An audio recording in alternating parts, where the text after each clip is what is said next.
حضرت مولا علی فرماتے ہیں کہ جب تم کسی سے محبت کرنے لگو تو یہ مت سوچو کہ یہ تمہارے مقدر میں ہے یا نہیں، بلکہ اسے اتنا چاہو کہ اللہ پاک اسے تمہاری تقدیر میں لکھ دے۔ ماشاء اللہ، سبحان اللہ۔ اور اللہ پاک کبھی بھی دو مخلص محبت کرنے والوں کو جدا نہیں کرتا، بلکہ اللہ پاک ان دلوں کو جدا کرتا ہے جن میں سے دو لوگوں میں سے ایک مخلص نہ ہو۔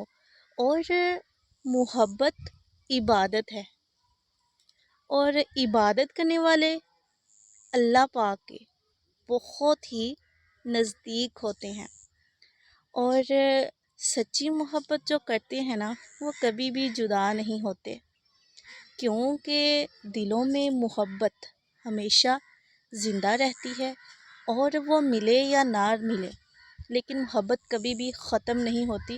محبت کا احترام باقی رہتا ہے، اور جب دلوں میں محبت زندہ ہو تو وہ جدا کیسے ہوئے؟